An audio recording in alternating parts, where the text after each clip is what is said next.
CCN ನ್ಯೂಸ್ಗೆ ಸ್ವಾಗತ. ನಾನು ನಿಮ್ಮ ಲಕ್ಷ್ಮೀ ಗಾದ್ಗಿ. ಇಂದಿನ ಮುಖ್ಯಾಂಶಗಳು: ರಾಮ್ ಚೌಕ್ನಲ್ಲಿ ರಾಮನವಮಿ, ವರ್ಷದೊಳಗೆ ಶ್ರೀರಾಮಮೂರ್ತಿ ಸ್ಥಾಪನೆ ಸಂಕಲ್ಪ.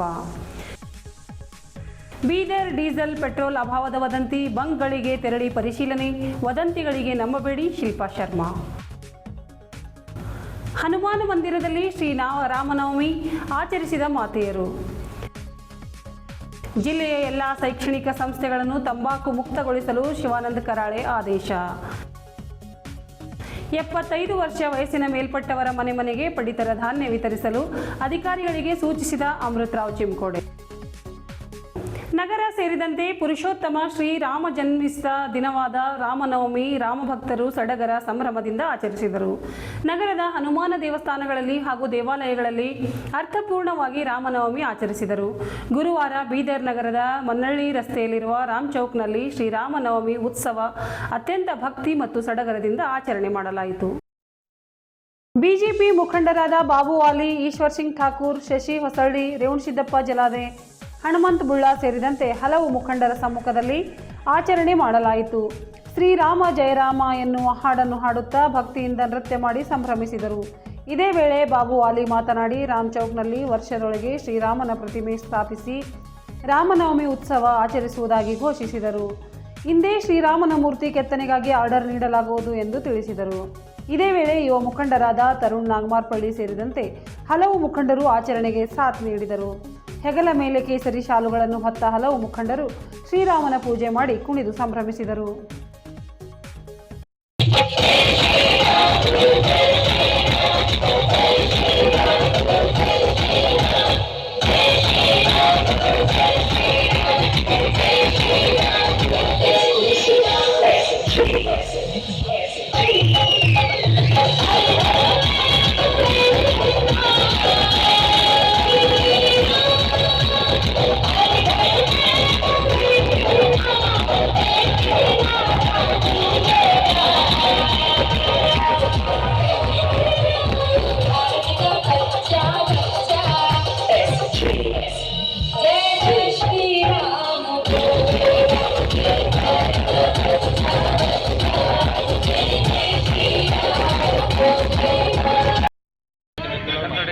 ಎಲ್ಲರಿಗೂ ರಾಮನವಮಿಯ ಶುಭಾಶಯಗಳು.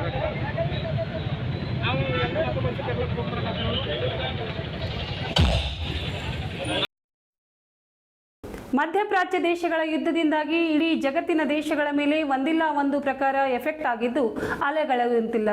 ಆದರೆ ಇದನ್ನೇ ಲಾಭ ಮಾಡಿಕೊಂಡು ಆಯಾಯ ವ್ಯಾಪಾರಿಗಳು ಹಣ ಗಳಿಕೆ ದಂಧೆ ಮಾಡಿಕೊಂಡಿದ್ದಾರೆ. ಬೀದರ್ ಜಿಲ್ಲೆಯಲ್ಲಿ ಪೆಟ್ರೋಲ್ ಡೀಸೆಲ್ ಕೊರತೆ ಇದೆ ಎಂದು ಸುದ್ದಿಗಳ ಪ್ರಸಾರದಿಂದ ಸಾರ್ವಜನಿಕರು ಆತಂಕಕ್ಕೆ ಒಳಗಾಗಿದ್ದು ಅಗತ್ಯಕ್ಕಿಂತಲೂ ಹೆಚ್ಚಿನ ಪ್ರಮಾಣದಲ್ಲಿ ಡೀಸೆಲ್ ಪೆಟ್ರೋಲ್ ಸಂಗ್ರಹಿಸಿಕೊಳ್ಳುತ್ತಿದ್ದಾರೆ. ವಿಷಯ ತಿಳಿದಂತೆ ಜಿಲ್ಲಾಧಿಕಾರಿ ಶಿಲ್ಪಾ ಶರ್ಮಾ ಅವರು ಕಚೇರಿ ಬಿಟ್ಟು ಪೆಟ್ರೋಲ್ ಬಂಕ್ಗಳಿಗೆ ಖುದ್ದಾಗಿ ಭೇಟಿ ನೀಡಿ ಪರಿಶೀಲಿಸಿದರು.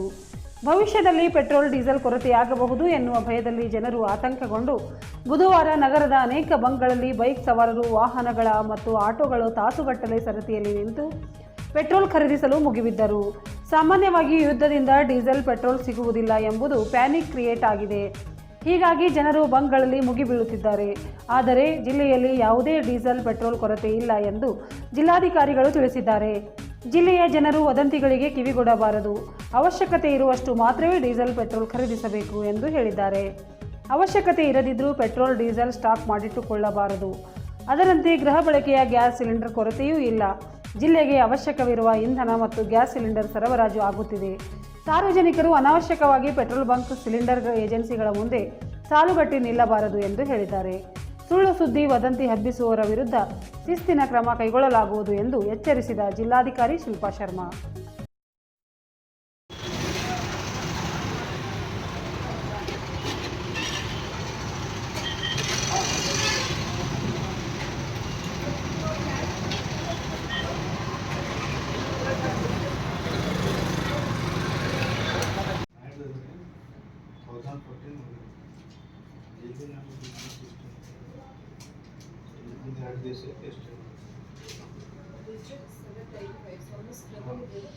ಅದೇ ಒಂದು 2 ದಿವಸದಾಗ ಒಂದು ಆಂಬುಲೆನ್ಸ್ ಒಂದು ಸಲ ಹೆಚ್ಚು ಕಡಿಮೆ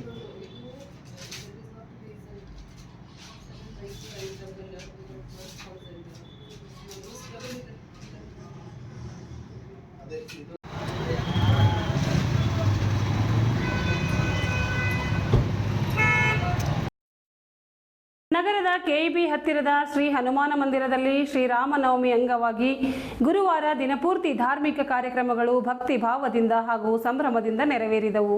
ಬೆಳಗ್ಗೆಯಿಂದಲೇ ಭಕ್ತರು ಮಂದಿರಕ್ಕೆ ಆಗಮಿಸಿ ಶ್ರೀರಾಮನ ದರ್ಶನ ಪಡೆದು ವಿಶೇಷ ಪೂಜೆಗಳಲ್ಲಿ ಭಾಗವಹಿಸಿದರು. ರಾಮನ ಜನ್ಮದಿನವಾದ ಇಂದು ರಾಮನ ತೊಟ್ಟಿಲು ಕಾರ್ಯಕ್ರಮವನ್ನು ಅತ್ಯಂತ ಸಡಗರ ಸಂಭ್ರಮದಿಂದ ಆಯೋಜಿಸಲಾಗಿದೆ. ಶ್ರೀರಾಮನ ಮೂರ್ತಿಯನ್ನು ಸುಂದರವಾಗಿ ಅಲಂಕರಿಸಿದ ತೊಟ್ಟಿಲಿನಲ್ಲಿ ಇಟ್ಟು ಭಕ್ತರು ಭಕ್ತಿಭಾವದಿಂದ ತೂಗಿ ಪೂಜೆ ಸಲ್ಲಿಸಿದರು. ಮಹಿಳೆಯರು ಭಕ್ತಿಗೀತೆಗಳನ್ನು ಹಾಡಿ ಹಬ್ಬದ ಸಂಭ್ರಮವನ್ನು ಹೆಚ್ಚಿಸಿದರು.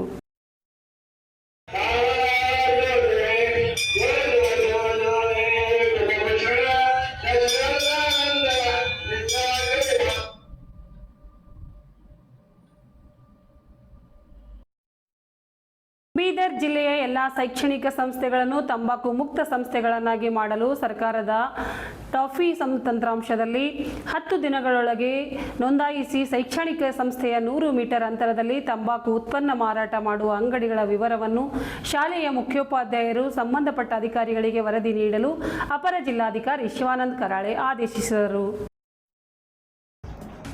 ಅಪರ ಜಿಲ್ಲಾಧಿಕಾರಿ ಶಿವಾನಂದ ಕರಾಳೆ ಅವರು ಗುರುವಾರ ಜಿಲ್ಲಾಧಿಕಾರಿಗಳ ಕಚೇರಿ ಸಭಾಂಗಣದಲ್ಲಿ ರಾಷ್ಟ್ರೀಯ ತಂಬಾಕು ನಿಯಂತ್ರಣ ಕಾರ್ಯಕ್ರಮದ ಜಿಲ್ಲಾ ಮಟ್ಟದ ಸಮನ್ವಯ ಸಮಿತಿ ಸಭೆಯ ಅಧ್ಯಕ್ಷತೆ ವಹಿಸಿ ಮಾತನಾಡಿದರು. ಜಿಲ್ಲೆಯ ಎಲ್ಲ ತಾಲೂಕುಗಳಲ್ಲಿ ಕೊಟ್ಟ 2003ರ ಕಾಯ್ದೆಯ ಅಡಿಯಲ್ಲಿ ಪ್ರತಿ ತಿಂಗಳು ತಂಬಾಕು ದಾಳಿಯನ್ನು ಹಮ್ಮಿಕೊಂಡು ಕನಿಷ್ಠ 20 ಪ್ರಕರಣಗಳನ್ನು ದಾಖಲಿಸಿ ತಾಲೂಕಾ ಮಟ್ಟದಲ್ಲಿ ತಹಸೀಲ್ದಾರರ ಅಧ್ಯಕ್ಷತೆಯಲ್ಲಿ ಪ್ರತಿ 3 ತಿಂಗಳಿಗೊಮ್ಮೆ ಪ್ರಗತಿ ಪರಿಶೀಲನೆ ನಡೆಸಿ ಯುವಜನತೆ ತಂಬಾಕು ಸೇವನೆಗೆ ಬಲಿಯಾಗದಂತೆ ಕ್ರಮ ವಹಿಸಬೇಕು. ನಗರ ಸ್ಥಳೀಯ ಸಂಸ್ಥೆಗಳ ವ್ಯಾಪ್ತಿಯಲ್ಲಿ ತಂಬಾಕು ಉತ್ಪನ್ನ ಉದ್ಯಮ ಪರವಾನಗಿ ನೀತಿಯನ್ನು ಅನುಷ್ಠಾನಗೊಳಿಸದ ಬಸವ ಕಲ್ಯಾಣ ಮತ್ತು ಅವರ ಸ್ಥಳೀಯ ಸಂಸ್ಥೆಗಳ ಮುಖ್ಯಸ್ಥರಿಗೆ ಕಾರಣ ಕೇಳಿ ನೋಟಿಸ್ ನೀಡಲು ಸೂಚಿಸಿದರು.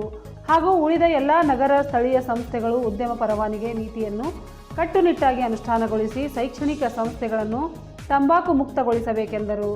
ಈ ಸಭೆಯಲ್ಲಿ ಜಿಲ್ಲಾ ಆರೋಗ್ಯ ಮತ್ತು ಕುಟುಂಬ ಕಲ್ಯಾಣಾಧಿಕಾರಿಗಳು, ಜಿಲ್ಲಾ ಜಾರಿ ಅಧಿಕಾರಿಗಳು, ಶಿಕ್ಷಣ ಇಲಾಖೆ, ಅಬಕಾರಿ ಇಲಾಖೆ ಸೇರಿದಂತೆ ಇತರೆ ವಿವಿಧ ಇಲಾಖೆ ಅಧಿಕಾರಿಗಳು ಉಪಸ್ಥಿತರಿದ್ದರು. 75 ವರ್ಷ ವಯಸ್ಸಿನ ಮೇಲ್ಪಟ್ಟ ಪಡಿತರ ಫಲಾನುಭವಿಗಳ ಮನೆಗೆ ಪಡಿತರ ಧಾನ್ಯ ವಿತರಿಸುವ ಕ್ರಮ ಕೈಗೊಳ್ಳುವಂತೆ ಸಂಬಂಧಪಟ್ಟ ಅಧಿಕಾರಿಗಳಿಗೆ ಜಿಲ್ಲಾ ಗ್ಯಾರಂಟಿ ಯೋಜನೆಗಳ ಅನುಷ್ಠಾನ ಸಮಿತಿ ಅಧ್ಯಕ್ಷ ಅಮೃತರಾವ್ ಚಿಮ್ಕೋಡೆ ಸೂಚಿಸಿದರು.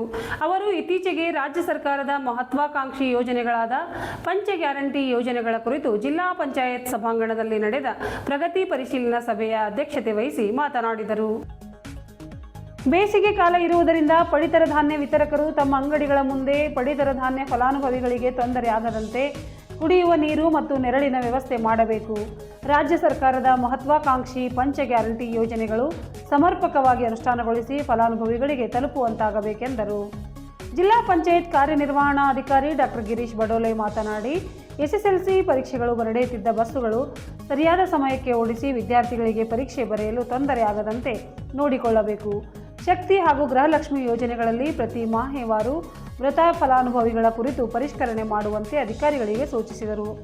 ಇದೇ ಸಂದರ್ಭದಲ್ಲಿ ಬಸ್ ನಿಲ್ದಾಣಗಳಲ್ಲಿ ಕುಡಿಯುವ ನೀರಿನ ಸೌಲಭ್ಯ, ಶೌಚಾಲಯ ಹಾಗೂ ಕೆಲವು ಕಡೆ ಬಸ್ ನಿಲುಗಡೆ ಕುರಿತು ಗ್ಯಾರಂಟಿ ಯೋಜನೆಗಳ ಸದಸ್ಯರು ಸಭೆಗೆ ಮಾಹಿತಿ ನೀಡಿದರು.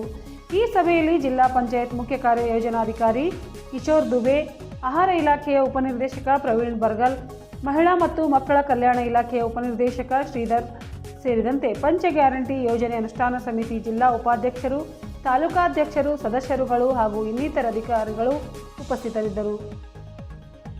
ಇದರೊಂದಿಗೆ ನಮ್ಮ ಇಂದಿನ ವಾರ್ತಾ ಪ್ರಸಾರ ಮುಕ್ತಾಯವಾಯಿತು. ಮುಂದಿನ ವಾರ್ತೆಗಳೊಂದಿಗೆ ಮತ್ತೆ ಭೇಟಿಯಾಗೋಣ. ವಂದನೆಗಳು.